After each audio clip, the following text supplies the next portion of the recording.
Hey dear beautiful souls, it's another lovely day on Epic Tales by Oma.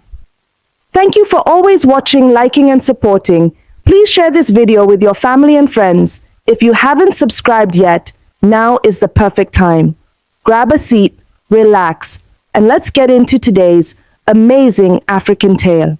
The golden sun rose gently over Ama-Ugwu village, bathing the tall palm trees and red earth in a warm, peaceful glow. The sound of roosters crowing mixed with the distant laughter of children running to the stream. It was a new day, but inside the royal palace, a heavy shadow hung in the hearts of the rulers. Eze Agumba, the proud and wise king of Ama-Ugwu, sat quietly in the great hall. His tall frame rested on the carved wooden throne, but his face looked older than his years. Beside him sat Lolo Asama, his beautiful wife, whose gentle eyes still carried the sadness of many years ago. They had one child, Princess Ogechi, a bright young girl of 12. Ogechi was loved by the people for her kindness and courage, but in Ama-Ugwu, the tradition was strict. Only a male child could inherit the throne. If a king died without a son, the crown would pass to another family. The king had ruled for many years with justice and strength, but whispers had begun to move through the land. Where is the prince? Who will take over when Eze Agumba grows old? Two powerful men in the king's council, Chief Obidike and Chief Nkemjika, had been waiting for this moment. They both desired the throne and were determined to make sure it left Eze Agumba's family. They often met in secret, away from the eyes of the other elders. One evening, under the cover of darkness, the two chiefs sat in Chief Nkemjika's compound. The flicker of a small oil lamp lit their faces. Chief Obidike leaned forward and whispered,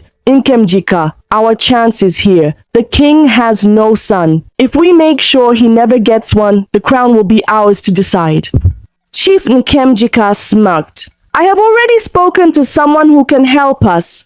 The midwife who serves the palace, Magbeke. She is poor and in need of money. If the queen gives birth to a boy, Magbeke will take him far from this village and claim the baby died." Chief Obidike chuckled darkly. "Good, we will pay her well. 2 million naira. That will buy her silence." But Magbeke was not completely at ease. When they met her in a quiet corner near the market, she hesitated. Magbeke shook her head. "My elders, this is risky. If I am caught, my life will be over."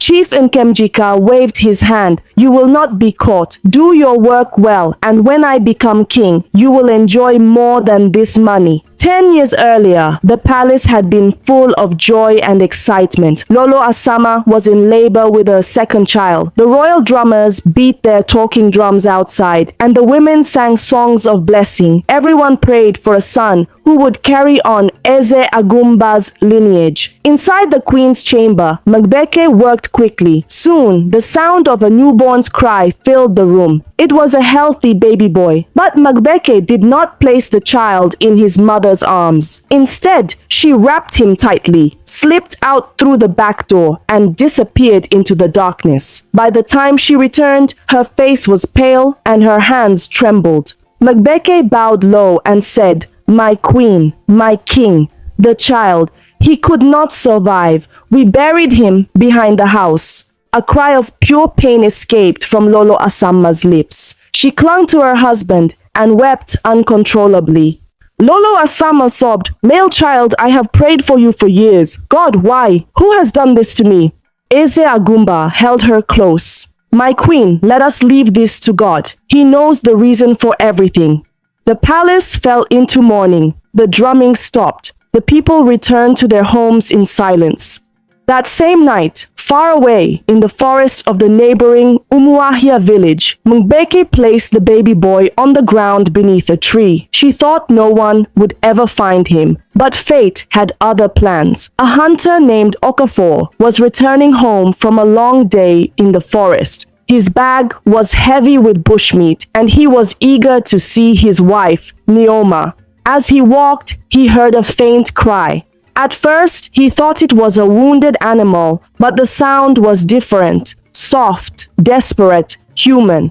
Okafor stopped in his tracks. "Who is there?" he called. No answer. The cry grew louder. He followed the sound and froze in shock. There, lying naked on the ground, was a tiny baby. But danger was close. A large python slithered toward the child, its tongue flicking in the air. Without thinking, Okafor dropped his bag, grabbed his cutlass, and struck. The snake writhed and fell still. He bent down, scooped the baby into his arms, and wrapped him in a cloth from his bag. When he reached home, Neoma's eyes widened. Neoma gasped. "Where did you get this child?" Okafor told her everything. Without hesitation, she took the baby from him and held him close. Neoma smiled gently. "He is ours now. God has sent him to us." They named him Chimamanda, meaning, "My God will not fail me." To them, he was a gift. Years passed, and Chima grew into a strong, bright boy. He helped Okafor with hunting traps and fetched water for Neoma. But there was something different about him. Sometimes he would stare into the distance as if listening to a voice no one else could hear. At night, he dreamt of a big house with high walls and men beating drums. Okafor and Neoma noticed these strange moments but never spoke of them. They loved him as their own and wanted nothing to disturb his peace.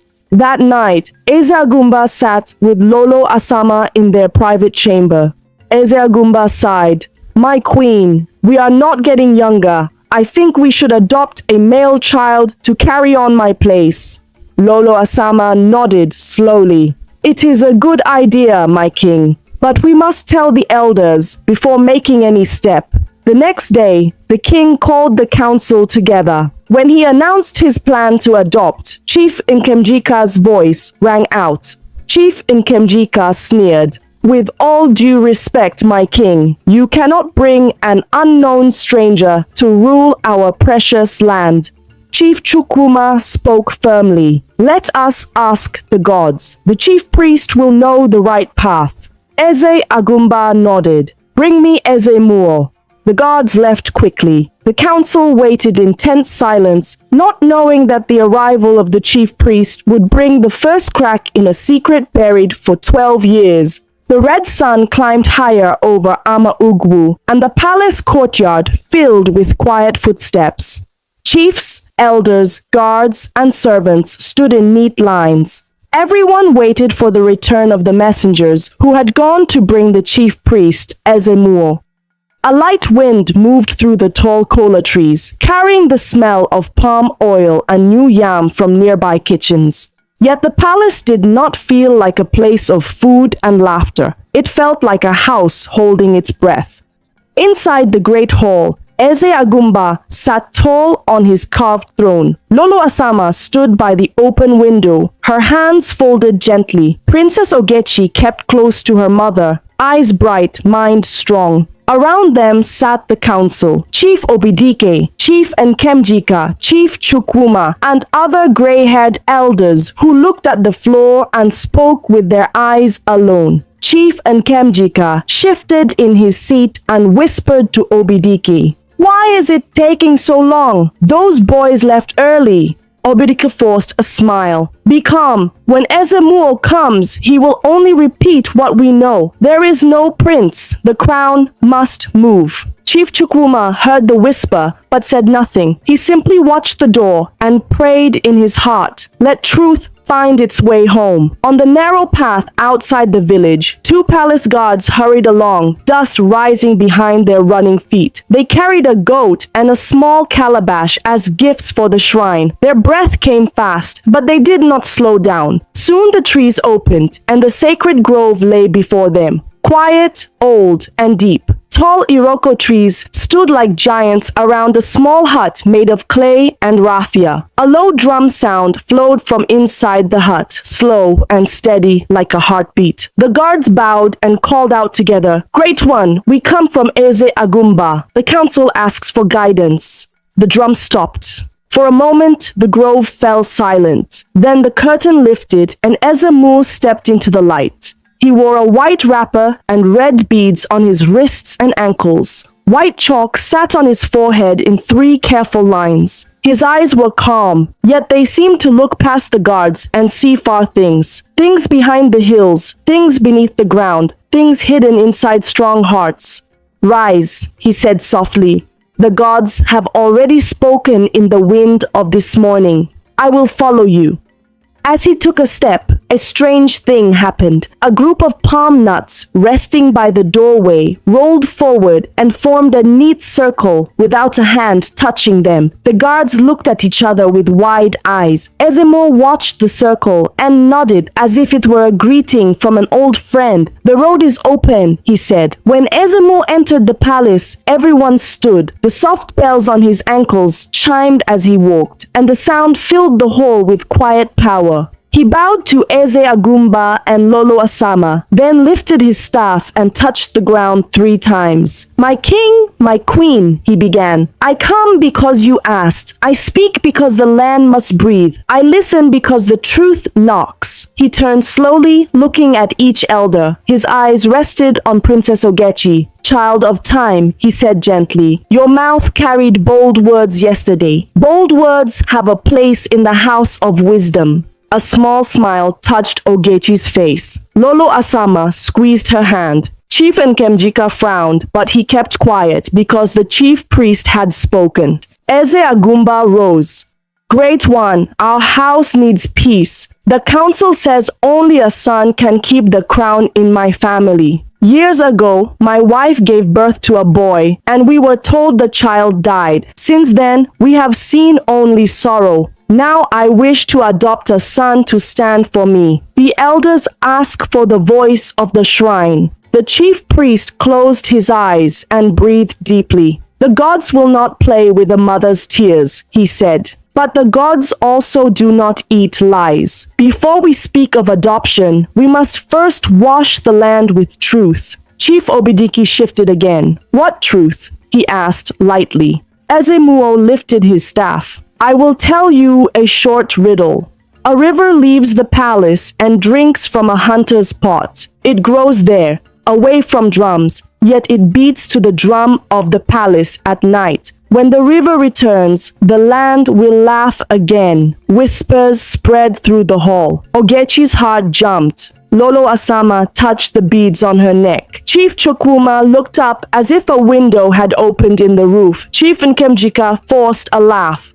Stories, stories. What does that mean? It means, the chief priest replied, that a path will soon walk into this palace on its own feet. It means the ground remembers footsteps we tried to forget. Without looking at anyone, he said, prepare 3 things for dawn: a white cloth, a calabash of clean water, and the lullaby a mother sings when the world is quiet. At sunrise, we will call what was hidden to stand in the light. While the palace planned for dawn, Mbeke sat alone in her small room near the market. The moon shone through a crack in the wall and drew a thin line across her floor. She could not sleep. That old night returned and sat beside her. The night of the stolen baby. The night she buried truth under a lie. Tears rolled down her cheeks. She pressed both hands on her chest as if pain lived there and would not move. God forgive me, she whispered. I was weak. I feared hunger. I feared the chiefs. I feared shame. I fear the gods now. A slow knock sounded on her door. Mbeke jumped. She wiped her face and opened it a little. Chief Nkemjika stood there with a forced smile. Chief Obidike stood a step behind him, arms folded. We came to check on our good helper, Nkemjika said. The council called the chief priest. Do not let fear damage your mouth. Old stories must sleep.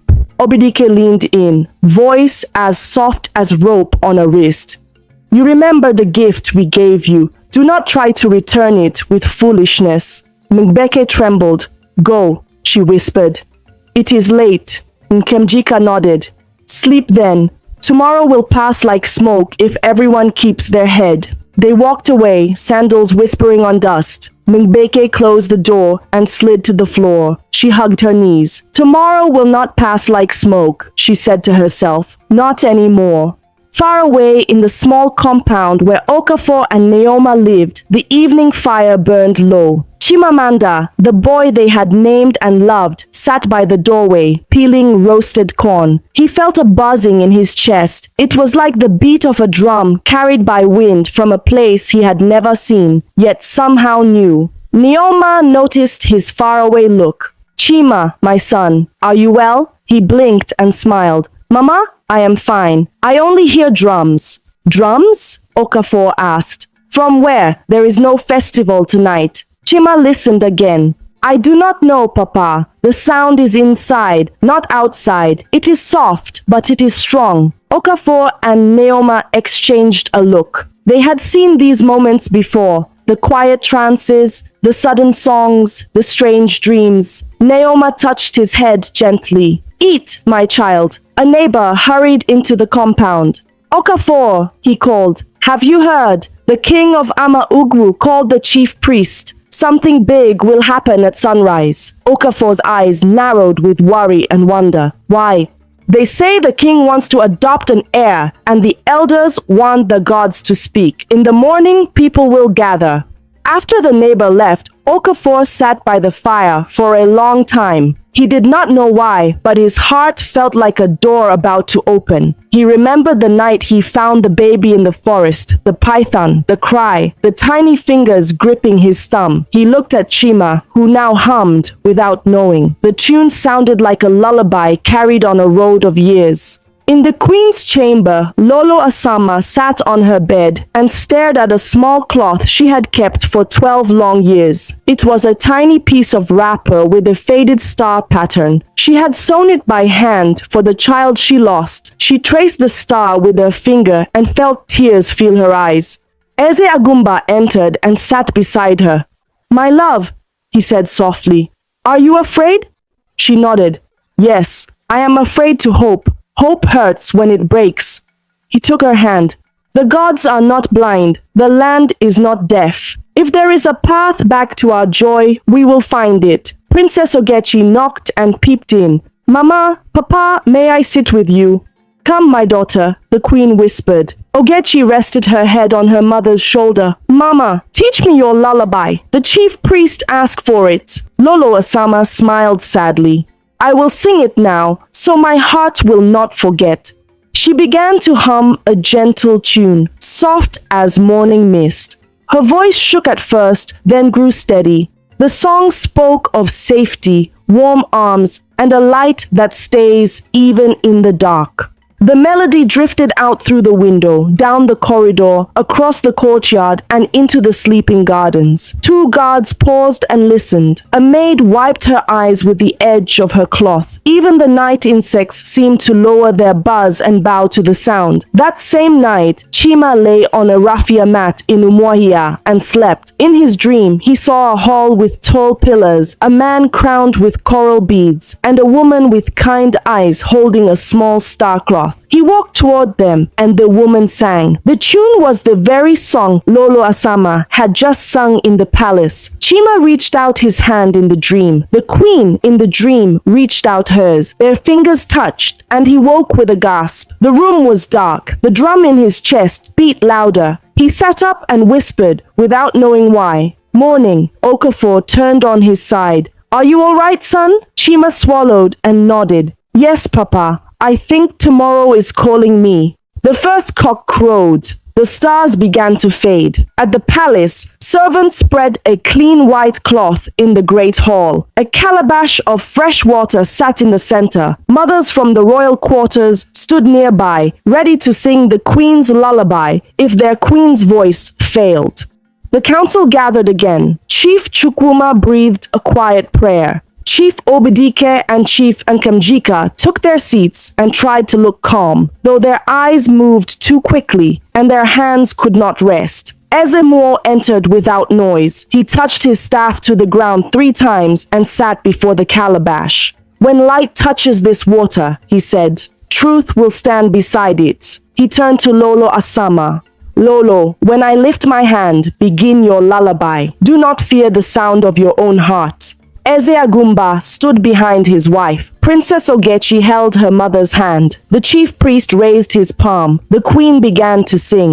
Her voice filled the hall. One clear note, then another, then the gentle river of the song. The surface of the water trembled. A thin beam of sunrise slipped through the doorway and touched the calabash. Bells chimed on the chief priest's ankles without a step. A hush fell so deep that everyone could hear the birds waking in the palace trees. ADEMOYE spoke, slow and steady. What was hidden must walk. What was stolen must return. The river that left the palace must remember its name. He turned his face toward the open door and lifted his staff. And far away, on a dusty road leading from Umuahia to Ama-Ugwu, a young boy with a steady stride and a quiet fire in his eyes took his first step toward the place he had seen only in dreams. The morning sun climbed gently over the red roofs of Umuahia village. The air was cool and smelled of wet leaves. Along a narrow path between the farms, Chimamanda walked with a small bag slung over his shoulder. Inside it was roasted yam, a gourd of water, and the little knife his foster father Okafor had given him for cutting bush fruit. He had not told Okafor or Neoma exactly where he was going. He only said, "Papa, Mama, I feel like walking toward the hills today." They looked at him with quiet wonder, as if they too felt the strange pull in the air. Neoma placed a hand on his cheek. Neoma said softly, "Go, my son, but follow your feet home before night." Okafor watched him step onto the dusty track. "Be safe, Chima, the road knows you." Chima nodded. In his heart, the quiet drumbeat that had visited him for many nights was louder now. Each step seemed to match its rhythm. Boom, boom, boom. He didn't know why, but his legs felt as if they had a destination older than himself. In Ama-Ugwu, the palace courtyard was alive with movement. The white cloth still lay spread in the great hall from the dawn ceremony. The calabash of water sat in the center, catching glimmers of sunlight. Elders and women from the royal quarters stood waiting. The chief priest, ADEMOYE, sat cross-legged before the calabash, his staff resting on his knees. Eze Agumba and Lolo Asama were side by side on the high seats, their faces calm but expectant. Princess Ogechi stood near her mother, her young heart racing with questions. Ogechi whispered, "Mama, will the gods truly show us something today?" Lolo Asama answered softly, "When the gods open a door, no man can shut it." Chief Nkemjika and Chief Obidike sat together, pretending interest, but quietly hoping the day would end without surprises. Chief Chukwuma watched them from across the hall, suspicion in his eyes. ADEMOYE spoke, his voice deep and steady. "Someone walks toward this palace. The ground knows his steps, and the air carries his scent. When he enters, the water will speak." The room fell silent. Chima's journey took him past small farms, streams, and clusters of children carrying firewood. He greeted everyone politely. Some looked at him twice, wondering why the boy from Umuahia was walking alone toward Ama-Ugwu. He didn't stop to explain. He didn't know how to explain. When he reached the edge of the main market road, he heard something that made his chest tighten. The deep, rolling sound of royal drums. The sound was coming from Ama-Ugwu. The beats were strong and clear, the same rhythm he had heard in his dreams. He stood still for a moment, his eyes closing. The drum beat seemed to pull him forward, step after step, until the roofs of the palace came into view. Back in the palace, Lolo Asama could not sit still. She walked to the window and looked toward the palace gate. Her heart beat faster, though she didn't know why. In her mind, she saw the tiny wrapper with the star pattern, the one she had sewn for her lost baby boy 12 years ago. She touched it in her pocket. Princess Ogechi came to her side. "Mama, why do you look outside so much?" The queen smiled faintly. "Sometimes, Oge, a mother's heart feels something before the eyes can see it." By midday, Chima reached the large wooden gates of the palace. Two guards stood there, spears in hand. They looked him over. "Where are you going, boy?" one asked. Chima swallowed. I heard the drums. I wanted to see them."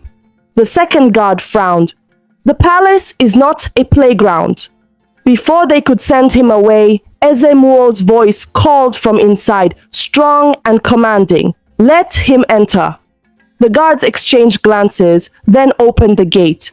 Chima stepped through, feeling as if he had crossed into a place he had been before. The great hall was cool and quiet as Chima walked in. All eyes turned towards him. The drum beats stopped, leaving only the sound of his footsteps. He felt the weight of many gazes, but one gaze was different. It was the queen's. Lolo Asama's breath caught in her throat. She stared at the boy, her eyes filling with tears. Something in his face, the shape of his jaw, the light in his eyes. Was this possible? Ezemo rose slowly and pointed to the calabash. Come, child, stand here. Chima obeyed. The chief priest dipped his fingers into the water and sprinkled it 3 times on the white cloth. Then he spoke. Water, speak truth. The water in the calabash began to ripple, though no wind touched it. The ripples formed a small star shape. The same pattern on the tiny wrapper the queen still kept. Lolo Asama gasped. Eze, look, the star. Eze Agumba leaned forward, his voice low with awe. It is the same. The chief priest turned to the boy. What is your name, child? Chimamanda, Chima said softly. But people call me Chima. The queen covered her mouth. The name, my God will not fail me, felt like an answer to 12 years of prayer. Chief Nkemjika shifted in his seat. Chief Obidiki's face tightened. They glanced at each other, remembering the night they had paid Mbeke to take the newborn away. Fear prickled the back of their necks. If the truth came out, their lives could change in ways they did not like. Chief Chukwuma, however, sat straighter. His eyes moved from the queen to the boy and back again. He could feel the air in the room growing heavier with the weight of revelation. Ezemo lifted his staff. Lolo Asama, there is a lullaby you sang at dawn. Sing it again. Lolo Asama's hands shook, but she began to hum. Her voice floated gently, each note full of memory. Chima's eyes widened. He had heard this song before, not from anyone in Umuahia, not from Neoma or Okafor, but in his dreams. Without meaning to, he began to hum along. His voice matched hers perfectly. Gasps filled the hall. Tears ran down the queen's face. She stepped forward and placed her hands on his shoulders. My son, she whispered, you know the song. Chima nodded. I have heard it many times in my sleep. Just then, a commotion rose at the gate. Okafor and Neoma had arrived, breathless from hurrying after Chima. The guards let them in. When they saw the boy standing with the queen, they stopped. Eze Agumba looked at them. Are you the ones who raised him? Okafor stepped forward and bowed. Yes, my king. I found him in the forest 12 years ago, the night I killed a python that almost swallowed him. A murmur spread among the elders. Chief Nkemjika's hands clenched on his knees. Obidike's eyes darted toward the door as if seeking escape. Ezemo's voice cut through the whispers. The river that left the palace has returned. The gods have spoken. This boy is the blood of Eze Agumba and Lolo Asama. Lolo Asama could no longer hold back. She pulled Chima into her arms and held him tightly. For a moment, the years of sorrow melted away. Eze Agumba stood beside them, placing his hand on his son's head. Princess Ogechi came forward slowly, tears in her eyes. She smiled at him. Welcome home, brother. Chima looked at her and smiled back. Thank you, sister. The hall was filled with the sound of relieved murmurs, but not all hearts were at peace. In the shadows, Chief Nkemjika and Chief Obidike sat stiff, their minds racing. They knew this truth would destroy their plans and perhaps expose their secret. The chief priest lifted his staff once more. The gods have restored what was lost, but the land is not yet clean. A lie this deep leaves roots. Before the boy can be crowned, the truth of that night must be told before the whole council. He looked directly at the 2 plotting chiefs. If any tongue hides what it knows, the gods will twist it until it cannot speak. Chief Nkemjika forced a smile. Of course, great one, we all want the truth. But inside, fear gnawed at him. The king looked around the hall. Tomorrow we will meet again. Every voice will speak. The people will know their prince. Chima stood between his mother and father, feeling both the weight of new truth and the warmth of belonging. Outside, the drums began again, this time not as a call from dreams, but as a welcome home. The morning sun touched the rooftops of Ama Ugwu with a gentle gold, but inside the palace walls, the air felt heavy. The news of the lost prince's return had spread quickly through the village like a fast-moving stream. Women at the market whispered to each other over baskets of pepper. Children ran through the dusty paths singing, "The prince is home! The prince is home!" But not every heart celebrated. In a corner of the palace courtyard, Chief Nkemjika and Chief Obidike stood beneath a tall palm tree, their heads close together, their voices low. Nkemjika hissed, "This changes everything. If that boy is crowned, we lose our chance forever." Obidike frowned. "I told you the chief priest was dangerous. How could he call the boy here? It's as if the gods themselves are against us." Nkemjika's eyes narrowed. "We need to act quickly before tomorrow's council meeting. If we let the king declare him heir, we can never undo it." Obidike looked around to make sure no one was listening. "What are you thinking?" Nkemjika's voice dropped even lower. "The boy must disappear." Again, Obidike's eyes widened. "You mean?" Nkemjika cut him off. "Not death. That would bring the gods' anger. But if he cannot be found on the day the crown is given, the council will have no choice but to choose a new ruler. And that ruler will be one of us." Meanwhile, Lolo Asama sat in her chamber with Princess Ogechi. The queen's hands never left Chima's shoulder, as if she feared he might vanish if she let go. She studied his face, noticing the familiar curve of his chin, the eyes that mirrored Eze Agumba's, and the quiet strength that reminded her of the son she had once dreamed of raising. Ogechi smiled. "Mama, it feels strange but happy to say brother." Lolo Asama laughed softly. "It is not strange, my daughter. You have always had a brother. You just didn't know." Chima looked from mother to sister. I never thought I would see a place like this, or wear clean clothes like these. Papa Okafor and Mama Neoma gave me love. But this is different." Lolo Asama touched his cheek. "You are home now, and tomorrow the whole council will welcome you as the heir." But in the shadows of the palace corridors, plans were forming to make sure that day never came.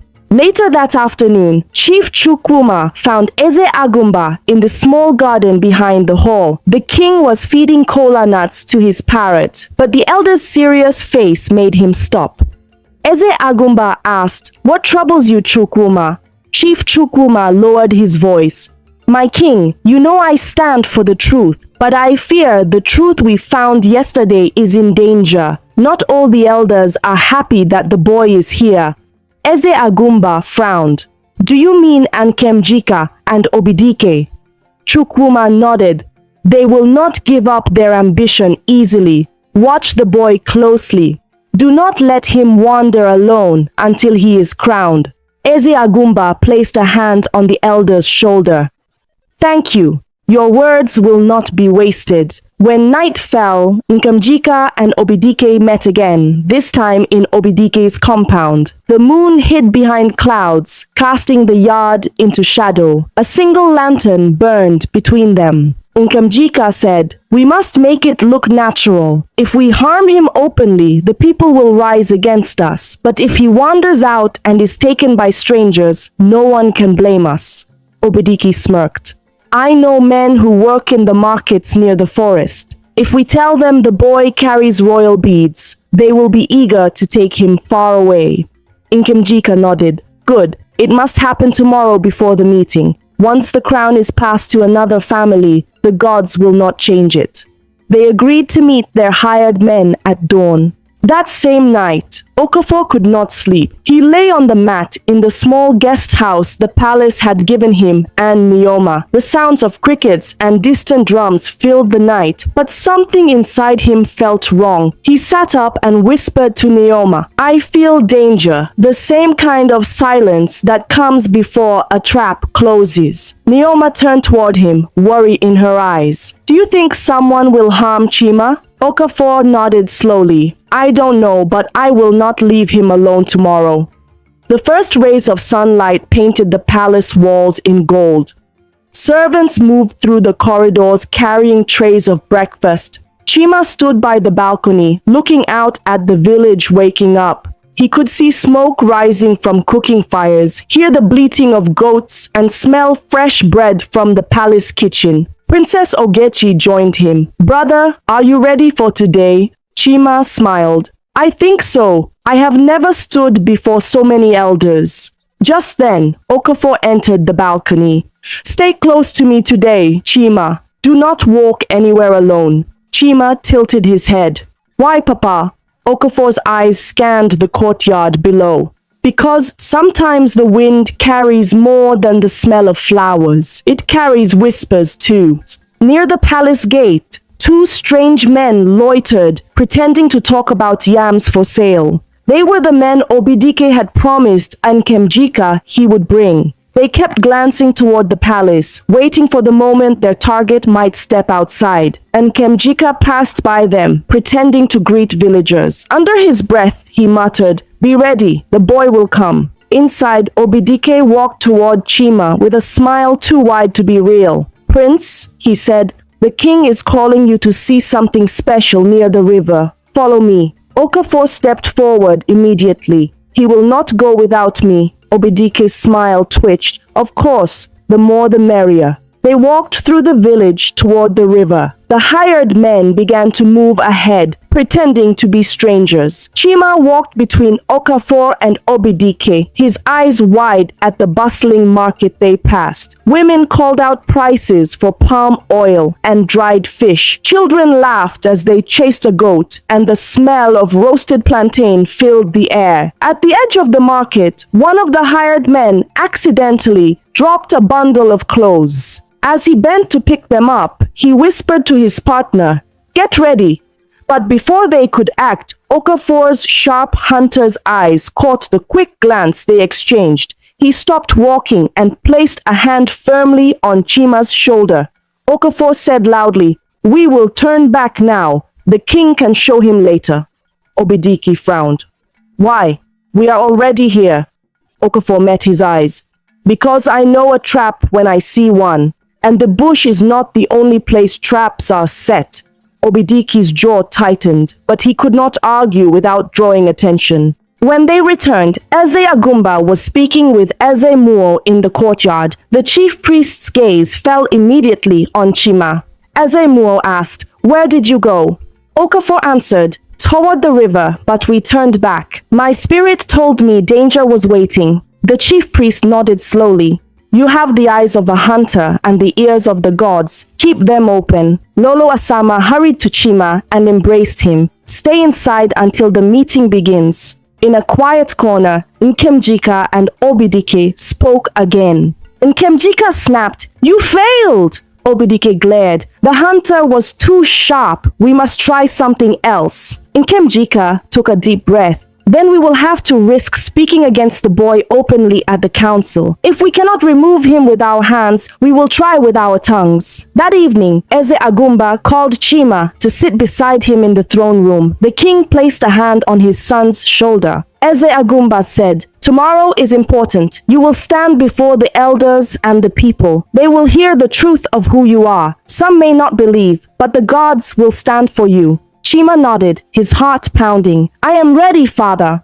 Lolo Asama joined them. "We have waited many years for this. No shadow will take this joy from us." But outside the palace walls, the shadows were not resting. They were planning to fight until the last drum beat. Morning light spilled across Amaugwu, turning the red earth bright and warm. From every corner of the village, people streamed toward the palace square. Mothers carried babies on their backs, fathers led curious children by the hand, and elders walked slowly with carved sticks tapping the ground. Word had spread. The council would decide the future of the throne. Inside the great hall, white cloth lay smooth on the floor. A calabash of fresh water sat in the center. Beside it stood a tall Ofo staff wrapped with red thread and cowries. A royal Ojin gong rested on a wooden stool. The air felt clean, like a room that had just been swept. Eze Agumba took his place on the throne. Lolo Asama sat at his right, fingers interlaced, eyes steady. Princess Ogechi stood close to her mother, chin lifted, heart hopeful. Chimamanda stood between Okafor and Neoma, dressed in a simple white wrapper and coral beads that glowed under the morning sun streaming through the doorway.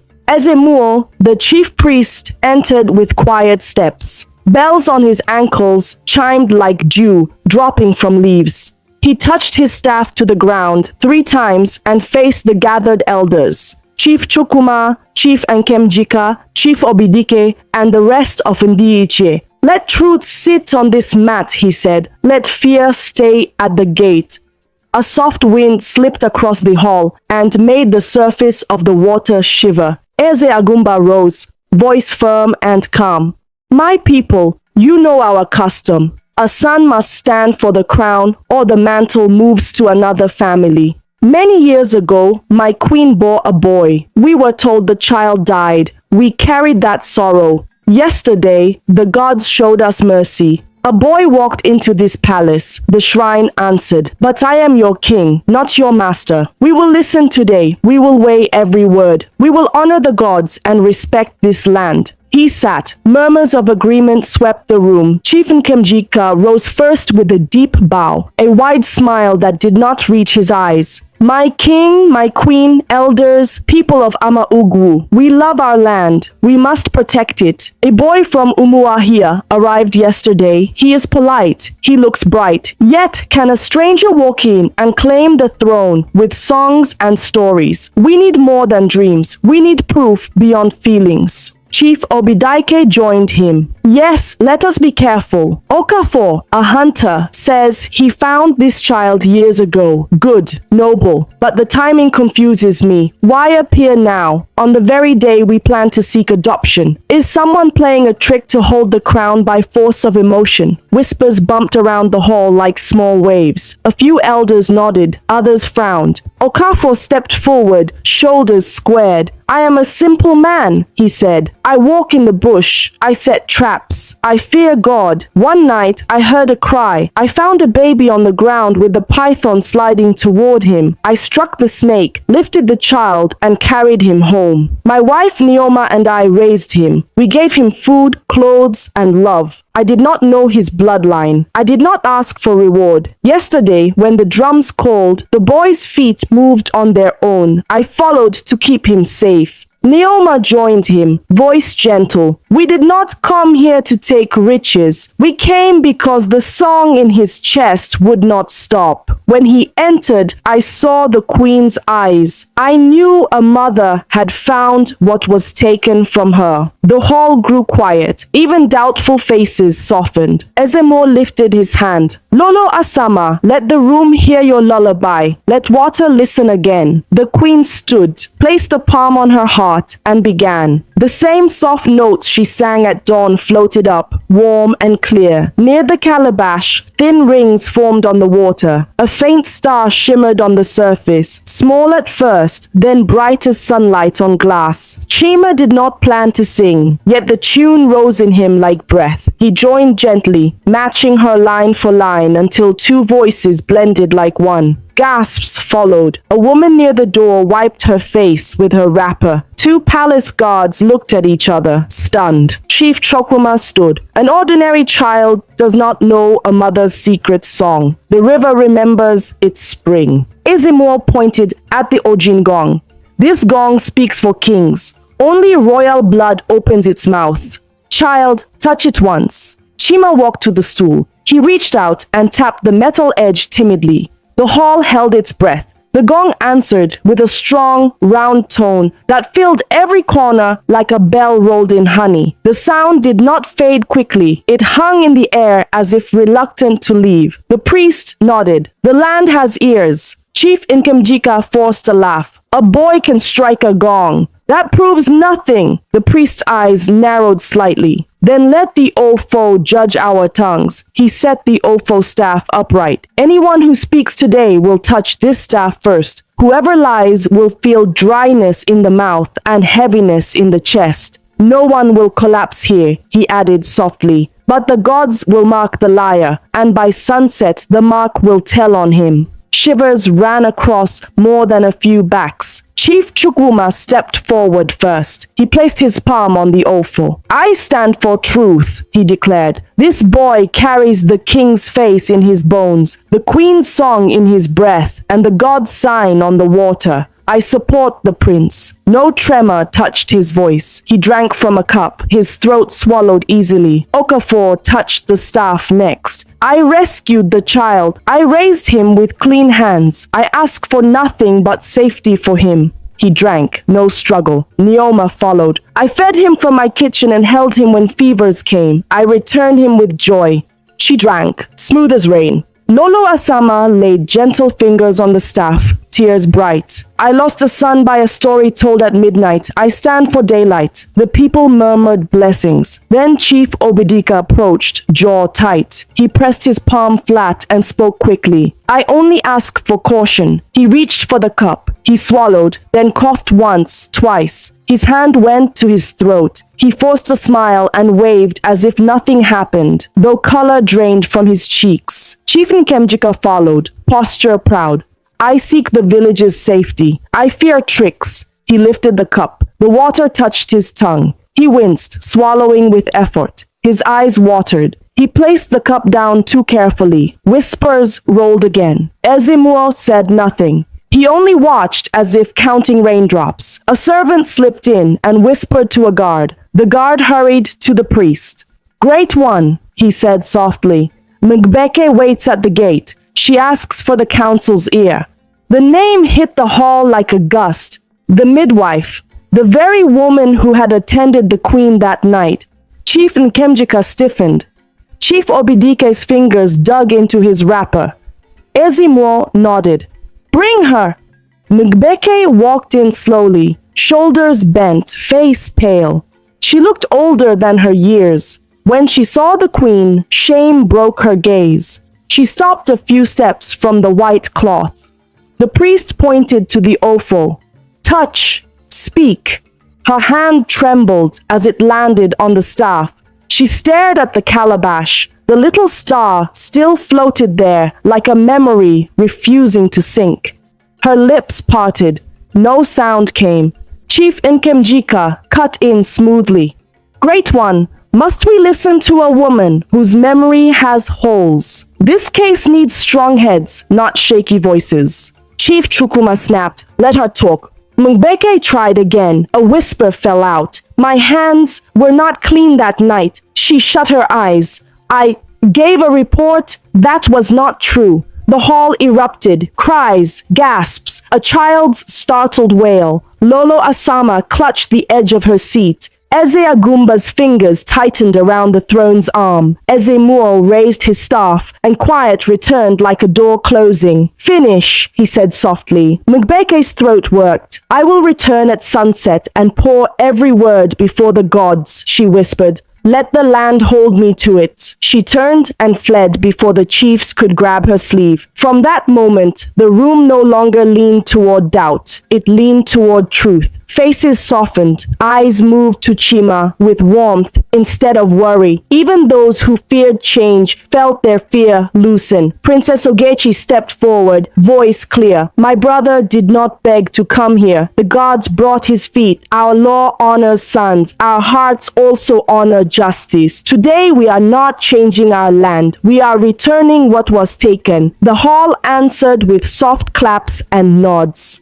Ezemuo planted the offal and spoke to all. Before dusk, we will gather again in the courtyard of the shrine. The midwife will speak fully. The chiefs will renew their oath. The boy will stand by the water once more. If even a thread of this story is false, the gods will pull it loose and show us the tear. If it is true, the land will rest. He faced Eze Agumba. My king, keep the boy inside the palace until evening. Let him not step outside these walls without Okafor. Shadows that could not steal him in the forest still tried to borrow him in the sun. The king nodded. So it shall be. He looked at the people. Return to your homes, eat, pray. Come back at sunset. Ugwu will not build a future on sand. As the crowd began to move, a dark shape circled above the courtyard. An eagle floated on wide wings. It turned twice, then drifted lower, lower, until a single feather slipped free and spiraled down like a slow leaf.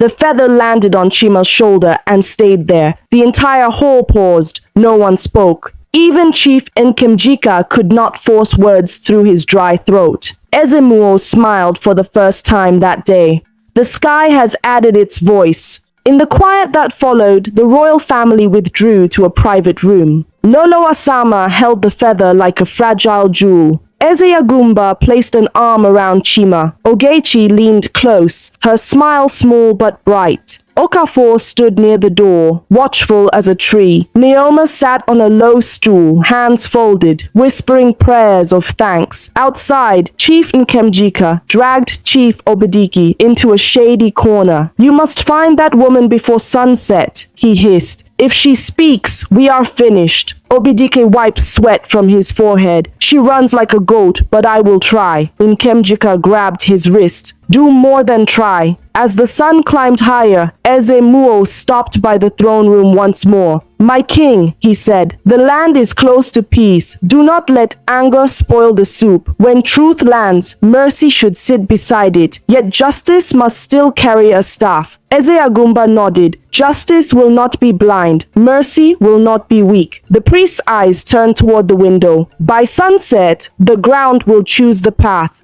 Guard your joy until then. He left as quietly as he had come. Evening waited beyond the roofs, holding its breath. The village would return soon, hungry for answers. Somewhere near the market, Mbeke hid between two stalls, crying into her palms, fighting a fear that had owned her for 12 years. In another corner, Chief Nkemjika planned, whispering to men with restless eyes. Inside the palace, a boy held an eagle's feather and listened to a drum no one else could hear. Steady, patient, sure, as if it had never doubted the road that would bring him home. The afternoon sun slid lower in the sky, painting the roofs of Ugwu in warm orange light. The village was alive with quiet murmurs. Men sharpened their cutlasses absent-mindedly. Women folded wrappers with distracted hands, and children chased each other, but kept glancing toward the palace. Everyone knew something important would happen at sunset. The gods would hear the full truth of the lost prince. In the palace, Chimamanda sat beside Lolo Asama in her chamber. The eagle's feather lay on the small table between them. Sunlight from the window made the feather's edges shine gold. Ogechi traced the feather with her finger. It's as if the sky itself chose you, brother. Chima smiled shyly. I still don't understand why so many things feel familiar here. The smells, the sounds, even the taste of the air. Lolo Asama reached for his hand. That is because this is your home. Your blood remembers, even if your mind does not. Eze Agumba entered, his tall frame filling the doorway. It is almost time. We will walk together to the shrine. No one will be left behind. Far from the palace, near the market, Chief Nkemjika stood in the shade of a palm tree, speaking in a low, hurried voice to Chief Obidiki and two rough-looking men. Nkemjika hissed, "We must find Mbeke before she reaches the shrine. She must not speak." One of the men scratched his beard. "What if she's already there?" Obidiki frowned. "Then we will cause a commotion, enough to delay the meeting." Nkemjika's eyes narrowed. "Whatever you do, make sure her tongue is silent tonight." The men nodded and slipped into the winding paths between the stalls. As the sun began to sink, the royal family stepped out of the palace gates. Ezemuo walked ahead, his staff tapping the earth in a steady rhythm. Behind him came Eze Agumba, Lolo Asama, Chima, and Ogechi. Okafor and Neoma flanked the boy protectively. The council elders followed, their wrappers swaying, their faces a mix of curiosity, fear, and pride. Villagers lined the path, bowing their heads respectfully as the group passed. Some whispered blessings, others prayed silently. At the edge of the village, the trees opened to reveal the sacred grove. Tall Iroko trees surrounded a small clearing where the shrine stood, a simple clay hut with a thatched roof, its doorway marked with white chalk symbols. By the time the royal family arrived, the clearing was full. Men, women, and children sat on mats or stood quietly. In the center lay a wide white cloth, just like in the palace, with a calabash of water placed at its heart. The Ofo staff rested upright beside it. Ezemuo raised his voice so all could hear. Today, the land will decide if this boy is truly the son of Eze Agumba and Lolo Asama. We will hear the truth from the one who was there the night he was taken from his mother's arms. He turned toward the crowd. Magbeke, come forward. From the back of the crowd, Magbeke appeared. Her steps were slow, her head bent. The villagers whispered as she passed. Some stared at her with anger, others with pity. She reached the white cloth and stood before the Ofo. Ezemuo's voice was calm. Touch the staff and speak.